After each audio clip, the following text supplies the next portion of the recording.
All right, guys. Let's hope that I could crush this Q&A without having to deal with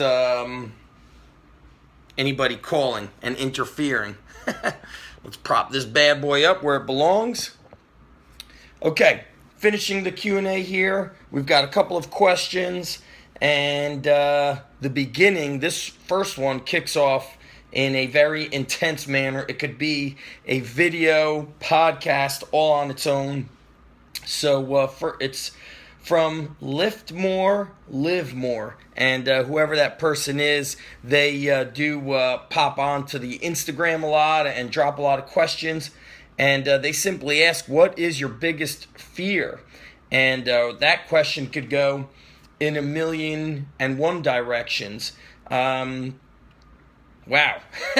The thing that is my fear is that, I don't impact the amount of people that I want to impact. I mean, I really want to change the world through strength. And my fear is that I will go to the grave not having really impacted the people I want to. So the thing that hits me the most is I try to work very much so with the schools in a place that has the most consistency with kids, with athletes, and I cannot impact them. And I wonder why the universe works in the way of, why does this team have a 0-10 record, a 1-9 football record? Why do they have a losing record year after year? Why does this wrestling team have a 90% losing record year after year?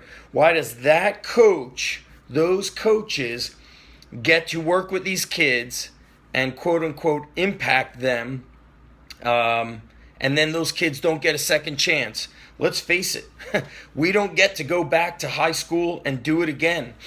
With colleges, a lot of these kids are not willing to compete at the college level. Fitz, think about all the people you've taught. It's tough, dude. I hear all the time. I get this message from you, and I'm honored. You come to the certification. People saying, man, you changed my life. You changed my life.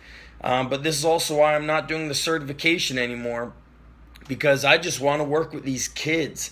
And, man, it is brutal just trying to find a way to impact them. So my fear is, I go to the grave not really happy with the impact I made. Right now I see poor, crappy coaches getting these positions. I see schools not stepping up and doing the right thing for these kids. And I put it on my shoulders that I'm not able to help them. It really frustrates me. Last week I rented Creed, and I was sitting on the recliner, kicking back, my feet are up, and Adonis Creed is running through the streets like, he's on fire, he's freaking out. And I'm 40 years old, and I think of how fast time flies. I mean, I remember being 6 years old like it was yesterday. Now I'm halfway done with my life, and that shit scares me. And the thing that scares me and probably frustrates me is knowing what I know now. I can't go back in time and do it for myself. I have to do it for other people. I don't want, hundreds and thousands and tens of thousands of 40-year-olds sitting on the couch saying woulda, coulda, shoulda. To me, that is a painful disgrace, and I don't want to allow that. So that fires me up. That's my big fear. Of course, my other big fear is looking back and saying, shit, I fucking spent all this time on the computer, blah, blah, blah. Like, I want to spend more of my time with my kids. And I actually do spend a lot of time with my family and my kids. It's quite amazing, the things I get to do with them. I have a really great life. But I just feel like I'm not impacting the amount of people I want to impact. So it's tough. That's, a big fear of mine. So I fear death. But I know there's a quote out there that my friend puts out there, Tate Fletcher. Let's see if I could find this regarding death. I'm going to see if I could pull it up. I know it's an intense quote. Who knows if I'll be able to find it. But it's about living, when you live life fully, you stop fearing death. So live life fully, stop fearing death. I feel like I will always, fear does not stop death, it stops life. Wow. So the fear of death follows from the fear of life. A man who lives fully is prepared to die at any time. That's the quote. I'm not sure who made that quote. It says unknown, but wow, the fear of death follows from the fear of life. A man who lives fully is prepared to die at any time. I guess we could say I'm not truly living to my fullest because I feel like I've got this knowledge and I've got this powerful information, and it's not being put to use and impacted the way it could be and should be. So that stuff, I don't know if this is a fear, but it's a big frustration. Next question comes from Phil, Complete MMA. Phil is a regular posting, and I think he's part of the Garage Gym Athletes, and always posting up on the Instagram. He says, "Hey coach, I know you're a fan of running mini cycles in your athletes training. This is something I have adopted with huge success. It keeps everyone focused, progressing, improving, and continuously excited to train. My question is, if you have a particular 2-week program that the athlete seems to love and respond really well to, will you continually cycle back to it? As always, thanks for everything you do, Zach." Great question. So a 2-week mini cycle is kind of a shortened version of what Jim Wendler would do with his 5-3-1. 5-3-1 is a 3-week cycle, and then the 4th week is usually a deload, a forced deload. Even if you want to kill it, he says, you push yourself to deload, then you come back the next month feeling stronger and more awesome. I used to be much more rigid with the training of our athletes. We did not necessarily a 5-3-1, but it wasn't those rep ranges, but it was similar. I found it was a little bit too rigid for our athletes.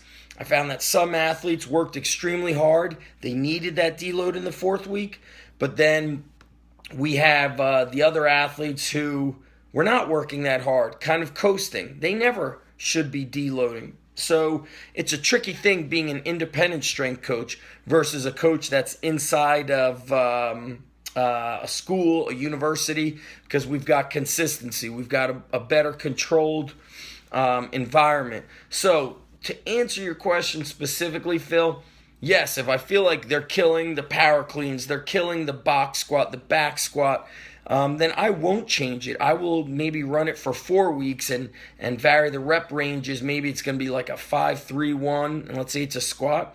I might push them to do a set, a 20-rep squat. Get to 10, take a couple deep breaths, get to 13, 15, 18, 20. So I'm doing these things that basically I'm auto-regulation. That's always the big thing for me. And you say, as always, thanks for everything you do. Phil, people like you fire me up and support me, so thanks for what you do. Next question comes from Andre Milosevic. He says, where could we see this podcast? Guys, pretty simple. Go to iTunes, Stitcher Radio if you are on an Android. And, of course, go to my website, zachevanesh.com. It's the same as undergroundstrength.tv. And I also post up a lot of Q&A, stuff that's sent to me through an email or Twitter. I'll answer these questions on video because I hate typing it out. I feel like I'm shortchanging you guys, and I want to put out more information, a more thorough answer. I don't know how many people it impacts. That's definitely something that's on my mind a lot lately. And that's it, guys. That's the end of This is Strong Life Podcast, episode 77. Make sure you guys head on over to undergroundstrength.tv, click the Start Here tab, sign up for the newsletter, get the free training courses, put them to use. And for more info, undergroundstrength.org. Last certification, March 11th and 12th. And undergroundstrengthcoach.com is the membership site. That's where you're going to get crushed with knowledge bombs, baby. So hit me up, guys, on the Instagram, on Twitter, at @ZEvanesh. But best thing, I want to see you guys part of the Underground Inner Circle, undergroundstrengthcoach.com, and of course on Garage Gym Gladiators. And Coach Andy, one of the coaches at the Underground Strength Gym, he started his program, and it's called Silverback Strong. Yes, I'm going to crush the last certification. We've got a good number of people signed up, and really pumped to teach everybody. I'm going to be adding how we teach the power clean, these changes of how you work with athletes on and off, how maybe what you read about as far as teaching an exercise is going to be different when you're running an independent gym like myself versus when you're getting athletes in the schools, the universities, the difference amongst that. Of course, I'll be answering whatever questions they have, training and business, doing a little bit more mobility than normal at this certification. So very excited for the last one, a little bit heartbroken that it's over, but looking to move on and do different things. I had a great time when I took my crew of guys. I think we had about 12 or 15 guys come with me up to Spartan headquarters, hang out with Joe DeSena. We did a underground strength coach kind of adventure trip, and we trained and spoke business and spoke about life. To me, those are the more powerful and most best experiences that give us the most life-changing things. So I like doing that stuff. Probably do something like that again. So thanks a lot, everybody. Peace out. Undergroundstrength.tv. Later.